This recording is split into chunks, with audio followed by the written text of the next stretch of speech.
ओम शांति। आज साकार महावाक्य 10/5/2024। मधुर संतानगण बाबा सदृश दयाशील हुओ। दयाशील संतान माने समस्त को दुखरु मुक्त करी पतितरु पवित्र कराइबार सेवा करिवे। प्रश्न, सारा दुनियार आवश्यकता कौन जहाँकि बाबा को बिना कहीं पूरण करिपारिबे नाही? उत्तर, सारा दुनिया चाहूँची शांति एवं सुख मिलू। सबु संतान मानकर आकुल निवेदन सुनी बाबा आसी थांती। जेहेतु बाबा सारा विश्वर पिता अटंती सेतिबाई तांकर बहु चिंता रही कि मोर संतान माने किपरि दुखीरु सुखी हेबे।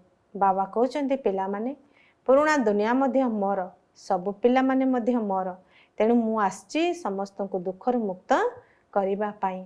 मु सारा दुनियार मालिक अटे, सेथिपाई मते ही एई दुनिया को पतितरु पावन करिबा को हेबो। ओम शांति। बाबा संतान मान को पवित्र करुछंती, तेणु निश्चिंत भावरे बाबा को सहित स्नेह रखिबा उचित। भाई भाई भितरे परस्पर स्नेह रहिबा ठीक कथा। गोटिए पितांक संतान परस्पर भाई भाई अटंती। पवित्र एकमात्र बाबा ही कराई थांती। सेथिपाई सबु संतान माने एकमात्र बाबा को ही स्नेह करुछंती। बाबा कहउचंती संतान माने मते मने पकाओ। एक कथा तो ठीक जे तुमे माने परस्पर भाई भाई अट, तेणु निश्चिंत मिलीमिशी रहिबो। एक बाबांकर संतान अट। आत्मारे ही बहु स्नेह रही। जेहेतु देवता पद प्राप्त करुछ, तेणु परस्पर मध्य बहु स्नेह रहिबा दरकार। आमे आत्मा माने परस्पर भाई भाई बाबा ठारू संपत्ति नौछु। बाबा आसी शिक्षा दौछंती। जो माने बुद्धिमान होई थांती से माने बुझी जाई थांती जे यह स्कूल बा बहुत बड़ा यूनिवर्सिटी अटे। बाबा समस्त को दृष्टि दौछंती अथवा मने पकाउछंती। बेहदरा बाबा को सारा दुनिया मनुष्य आत्मा माने मने पकाउछंती। नुआ हो अथवा पुराना हो, सारा दुनिया ही बाबांकर अटे। एपरि नुहे कि नुआ दुनिया बाबांकर एवं पुराना दुनिया बाबांकर नुहे। बाबा ही समस्त को पवित्र करुछंती। तेणु पुराना दुनिया मध्य मोर अटे। मु सारा दुनियार मालिक। जदियो मु नुआ दुनिया रे राजत्व करूनाही, तथापि मध्य ताहा मोर अटे ना। मोर संतान माने मोर एही बड़ घरे बहु सुखरे रहउछंती, पुणी दुख मध्य पाउछंती। यह खेल अटे ना?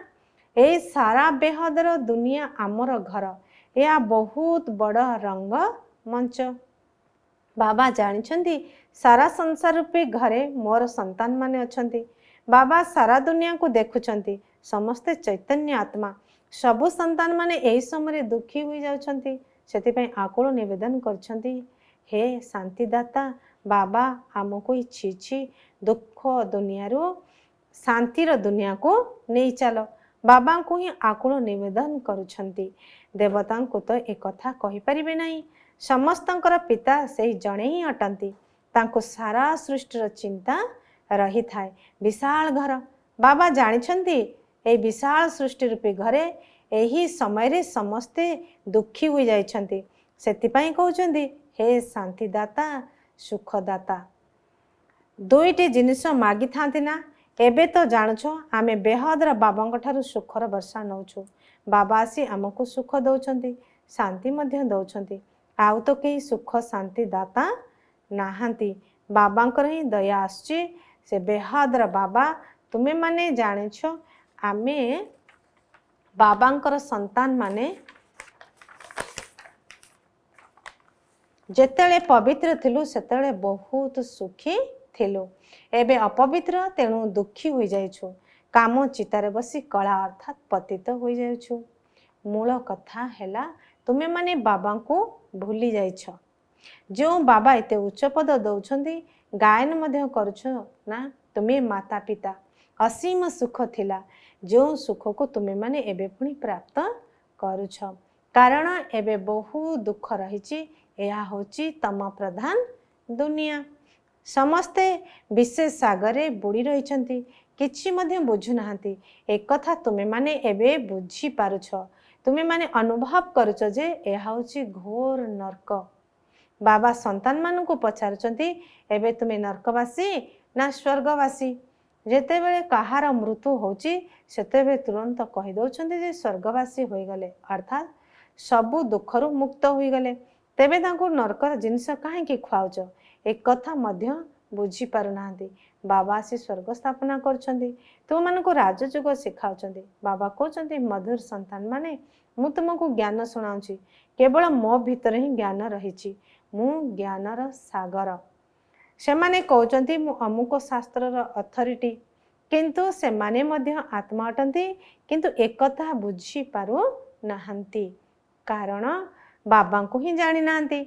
बाबा जी कि हमको विश्वर मालिक करछंती तांको उद्देश्य मध्ये कहउछंती से माटी गुड़ी पथरे सबु ठारे अछंती। व्यास भगवान कौन कौन कथा सबु लेखी देइछंती, मनुष्य को तो किछि मध्य जना नहीं, बिल्कुल अनाथ होई परस्पर भितर लड़ई झगड़ा करुछि।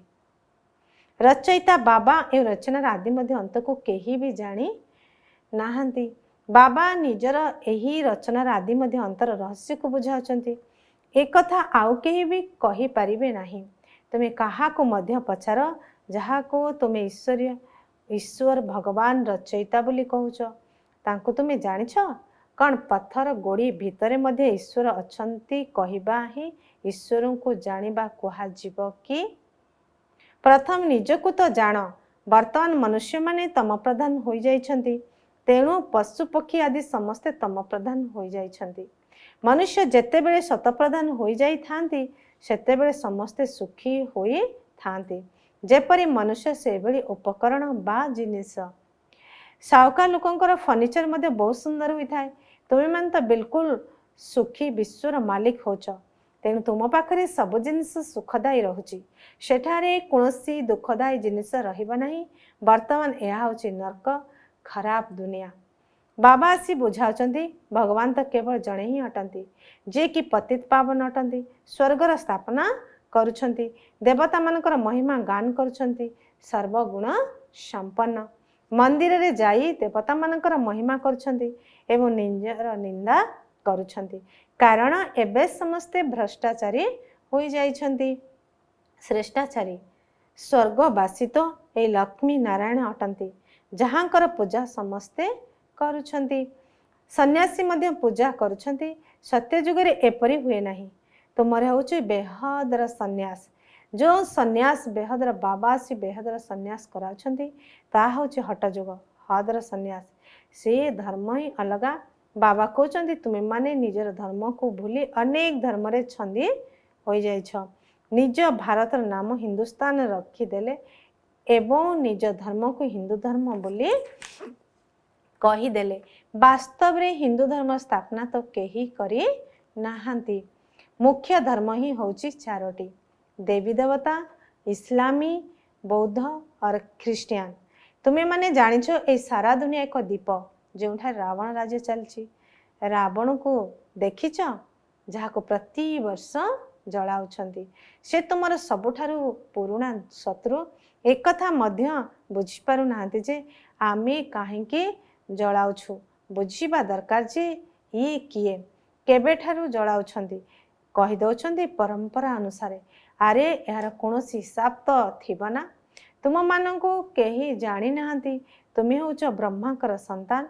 तुमको केही जदि पचारिबे तुमे कहार संतान, तेबे कहबो अरे आमे ब्रह्मा कुमार कुमारी, तेणु तांकर संतान हेलु ना। ब्रह्मा कहार संतान? शिव बाबांकर। आमे तांकर नाती। सबु आत्मा माने तांकर संतान। पुणी शरीर संबंध दृष्टि प्रथमे ब्राह्मण होउछंती। प्रजापिता ब्रह्मा अछंती ना। एते प्रजा किपरि रचना करुछंती एक कथा तुमे माने जानिछ। बाबा आम मानकु पुष्यपुत्र करछंती। शिव बाबा पुष्य भाव ग्रहण करती ब्रह्मांक द्वारा, जहाँकर मेला मध्य लगी थाए। वास्तव रे मेला सेठारे लगाइबा दरकार जोठारे बड़ ब्रह्मपुत्र नदी सागर सहित मिशिची। एही संगम स्थल रे मेला लगाइबा दरकार। से मेला एठारे चलीछि। ब्रह्मा बसचंती। तुमे माने जानिछ पिता एवं बड़ मम्मा मध्य ये अटंती, किंतु पुरुष होइथिबारु मम्मा को निमित्त करा जाइछि तुमे माता मानन को संभाळ। तो बाबा कहउचंदी मु तुम मान को सद्गति दउछि तुमे माने जानिछ ए देवता माने डबल अहिंसक थिले कारण सेठा रावण नथिला। भक्ति द्वारा रात्रि ज्ञान द्वारा दिन होई थाए। ज्ञानर सागर एकमात्र बाबा अटंती किंतु तांको सर्वव्यापी बोली कही दउछंती। बाबा एक कथा निजे आसी बुझाउछंती एवं संतान मानकु ही बुझाउछंती। शिव भगवान उवाच रहिछि ना शिव जयंती पालन करुछंती तेणु निश्चिंत का शरीर मध्यरे आसुछंती। बाबा कहउछंती मते प्रकृतिर आधार नेबाको पड़ुछि मु कोनोसी छोट पिलार आधार नौ नाही। श्रीकृष्ण तो छोट पिला अटंती ना मु तो तांकर बहु जन्मर अंतिम समय अर्थात अंतिम जन्मर बानप्रस्थ अवस्था प्रवेश करुछि। बानप्रस्थ अवस्था पर ही मनुष्य भगवान को स्मरण करथांती परंतु भगवान को यथार्थ रूपे केही जानी नाहांती। तेणु बाबा कहउचंदी जदा जदा ही धर्मस्य ग्लानि भवति भारत मु भारत रे ही आसुची। भारतर महिमा अपरम अपार। देख मनुष्य मानकर केते देहंकार रहिछि कहि थांती मु अमुक मु एई भଳି। एबे बाबा आसी तुम मानकु देही मानि करछंती मधुर आत्मिक संतान मानकु आत्मिक पिता बसी ज्ञानर सबु रहस्य बताउछंती। या होची पुराना दुनिया तो सत्य युग होची नुआ दुनिया। सत्य युग रे आदि सनातन देवी देवता धर्म ही थिला 5000 वर्षर कथा किंतु शास्त्र कल्पर आयु लक्षे हजार वर्ष बोली व्यासदेव लिखि देइछंती। वास्तव में 5000 वर्षर कल्प मनुष्य बिल्कुल अज्ञान कुंभकर्ण निदरे सोई जाइछंती। जदि एबे के नुआ लोक ई कथा को सुनिबो तेबे किछि बुझी परिबो नाही। सेथिपई बाबा कहउछंती मु निजर संतान मान को सहित कथा होची। भक्ति मध्य तुमे माने ही आरंभ करिछ निजकु निज चटकणा मारिछ। बाबा तुमको पूज्य करथिले तुमे माने पुजारी होई जाइछ। एहा मध्य खेल कई मनुष्य कमल हृदय होइथिले खेल देखि कांदी मध्य पकांती। बाबा तो कहउछंती जिए कांदीब सी तिनी कालर सुख हराइब। सत्य जुगरे कांदीबार कोनोसी कथा ही नाही। एठारे मध्य बाबा कहउछंती कांदीबा उचित नुहे।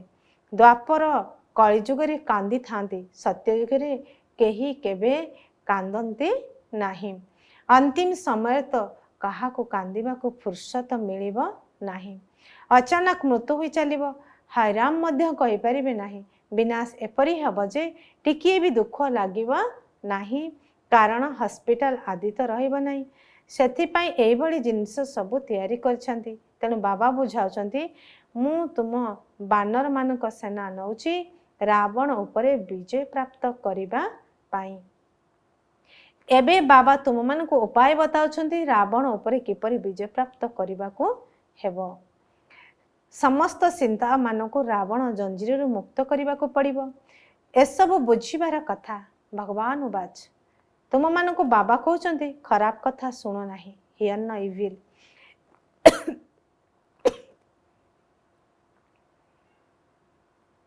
जेउ कथारे तुमरे किछि लाभ नाही से कथा को तुमे निजर कान बंद कर दियो। एबे तुमको श्रीमत मिलिछि तुमे माने श्रेष्ठ हबो। एठा तो श्री श्री उपाधि समस्त को देई देइछंती। अच्छा बाबा तथा भी कहउछंती निजको आत्मा मने कर एवं बाबा को स्मरण कर। यह हारिबा एवं विजयी हेबार केते आश्चर्यजनक अविनाशी खेल एक कथा केवल बाबा ही बुझाउछंती। अच्छा धारणा पाई मुख्य सारांश 1 नंबर बाबा को समान दयाशील हेबाको पड़िबो। समस्त को दुखरु मुक्त करी पतितरु पवित्र हेबार सेवा करिबा को हेबो। पवित्र हेबा पाई एकमात्र बाबा को सहित बहुत बहुत स्नेह रखिबा को पड़िबो। 2 नंबर बाबा कहउछंती जिए कांदीबो सीए हराइबो। सेथिपाई कोनोसी भी परिस्थिति रे तुमको कांदीबार नाही। वरदान सोर राज्य द्वारा निजर साथी मान को स्नेही सहयोगी करी चलाउथबा मास्टर दाता हुआ। राजा अर्थात दाता दातांको कहिबाको बा मागिबाको पड़े नाही। समस्ते निज इच्छारे राजा मानकु निजर स्नेहर उपहार भेटी देई थांती। तुमे माने मध्य निज उपरे राज्य करुथुबा राजा हुओ, तेबे समस्ते आपे आपे निजर सहयोग रूपी उपहार देबा पई आगे आसीबे। जहार सो परे राज्य चलीची अर्थात नियंत्रण रहीची, तांको सम्मुखरे लौकिक अलौकिक साथी माने जी हजू जी हाजिर हाँ जी कही स्नेही सहयोगी होई थांती।